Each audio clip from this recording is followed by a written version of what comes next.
नमस्कार। आज हम पढ़ेंगे सोशल स्टडी का लेसन 4।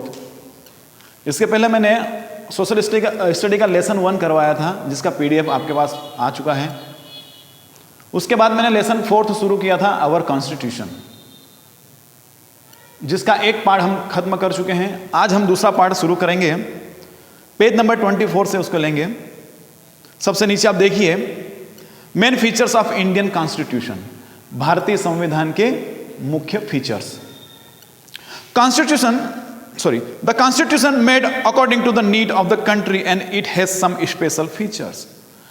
संविधान को हमारे देश की आवश्यकता के अनुसार बनाया गया है और इसके कुछ फीचर्स हैं। The first one is written constitution, लिखित संविधान। हमारा देश का संविधान कैसा है? लिखित संविधान है। There are some countries which do not have a written constitution. England is one of such country which has a conventional or revolt constitution. India has written constitution. It was made by the Constituent Assembly. It is a written and constructed constitution. हमारे देश का संविधान लिखित संविधान है, लेकिन कुछ ऐसे देश हैं जिनका कि संविधान लिखित नहीं है, जैसे कि इंग्लैंड। उनका एक कन्वेंशनल या रिवोल्ट कॉन्स्टिट्यूशन है। भारत का संविधान कैसा है? लिखित संविधान है। और इसका निर्माण किसने किया है?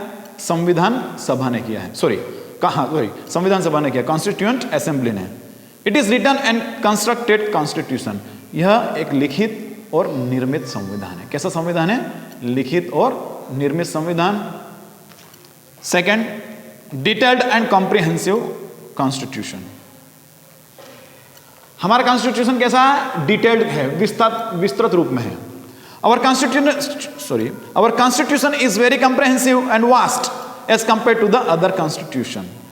दूसरे देशों की अपेक्षा हमारे देश का संविधान कैसा है? वास्ट है, विशाल है। People of different castes, religions and speaking different languages reside here.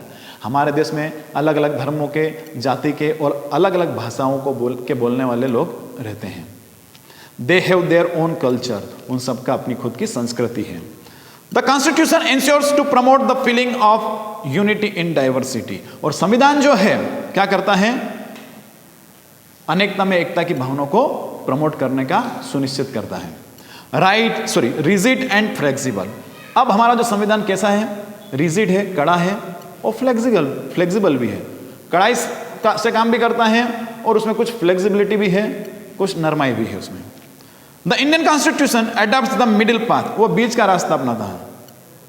कैसा रास्ता अपनाता है? बीच का। कठोर भी है और नरम भी है। For practical purposes the Indian constitution is not very rigid. अगर हम प्रैक्टिकल पर्पस की बात करें, हम व्यवहारिक उद्देश्य की बात करें हम, तो हमारा संविधान ज्यादा कठोर नहीं है।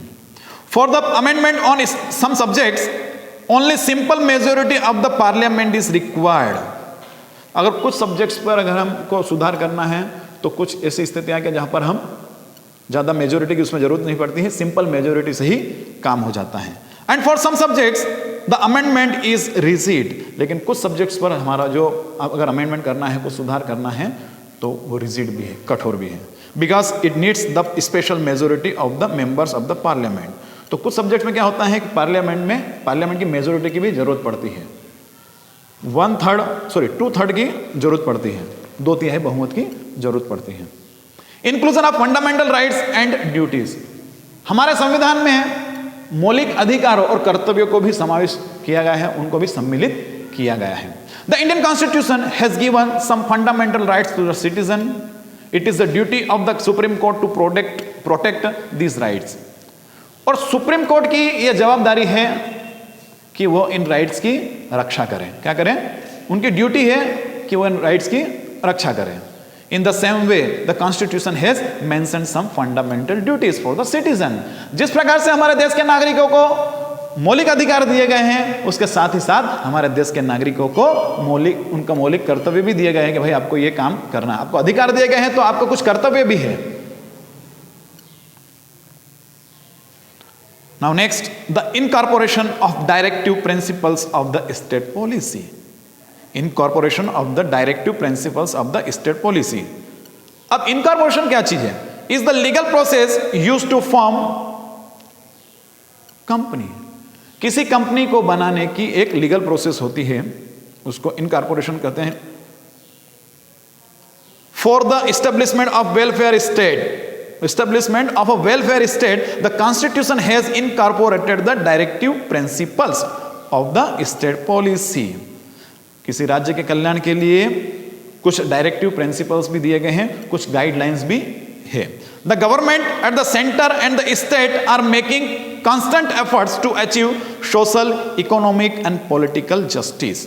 सामाजिक, आर्थिक और राजनीतिक न्याय को प्राप्त करने के लिए गवर्नमेंट स्टेट लेवल पर भी और सेंट्रल लेवल पर भी लगातार प्रयास कर रही है। The government are committed towards the welfare and development of the deprived classes. अब जितने भी डिप्राइव्ड क्लासेस है, जितने भी वंचित वर्ग है, जैसे कि पिछड़ा वर्ग, अनुसूचित जनजाति, अनुसूचित जाति, ये जो पिछड़ा वर्ग है, इनके कल्याण के लिए गवर्नमेंट कमिटेड है। उन्होंने कमिटमेंट कर रखा है कि भाई इनका कल्याण होना चाहिए। किसका? जितने भी शेड्यूल्ड ट्राइब्स है, अनुसूचित जनजाति है, शेड्यूल्ड कास्ट है, अनुसूचित जाति है और बैकवर्ड क्लास है, पिछड़ा वर्ग है। Federal feature, now we come to federal feature. Indian constitution has adopted the federal feature. Indian constitution जो है, भारतीय संविधान है, उसने फेडरल फीचर्स को अपनाया है। संघ, फेडरल मीन्स संघीय, संघात्मक। A federal system is one in which the powers of the government is distributed between the center and the state. संघीय तंत्र क्या है? फेडरल सिस्टम क्या है? इसके अंतर्गत क्या होता है? गवर्नमेंट के जो पावर है वो स्टेट लेवल पर और सेंट्रल लेवल पर उसको डिस्ट्रीब्यूट किया गया है, दोनों में बराबर बांट दिया गया है। There are two sets of governments, दो प्रकार की गवर्नमेंट सेट है उसके, one at the centre and the other at the state level. एक सेंटर लेवल पर है और एक स्टेट लेवल पर है, एक केंद्रीय लेवल स्तर पर है और एक राज्य स्तर पर है। डेमोक्रेटिक रिपब्लिक, डेमोक्रेटिक मीन्स प्रजातंत्र। India is a democratic state. भारत कैसा देश है, कैसा स्टेट है? डेमोक्रेटिक है। Because in a democratic state the rights of the government are vested in the people. Democratic इस हिसाब से है क्योंकि गवर्नेंस के जो राइट्स है वो किस में निहित है? लोगों में निहित है, देश की जनता में निहित है। The government is established by the people and for the people. और गवर्नमेंट किसके द्वारा स्थापित की गई है? लोगों के द्वारा। और वो किस लोगों के द्वारा स्थापित की गई है? और वो लोगों के लिए है। Parliamentary system, now we come to parliamentary system. India has a parliamentary system. भारत में एक पार्लियामेंट्री सिस्टम है। The actual powers of the government rest in the parliament. Government के जो एक्चुअल पावर्स जो होते हैं, रियल पावर जो होते हैं, वो कहां पर है? पार्लियामेंट में। The council of ministers executes the powers of government and is answerable to the parliament. Council of minister जो है, मंत्रिपरिषद जो है, वो किसका पालन करती है? Executes the power of government, government की शक्तियों का पालन करती है। And is answerable to the parliament, और पार्लियामेंट के प्रति जवाबदेह है। Now page number 26। Secular state. Secularism is an important feature of the Indian constitution. Secular हमारे देश के संविधान का या भारतीय संविधान का एक महत्वपूर्ण फीचर है। Secularism means that from the point of view of the government all religion are equal and the state shall not discriminate between the people of different faiths.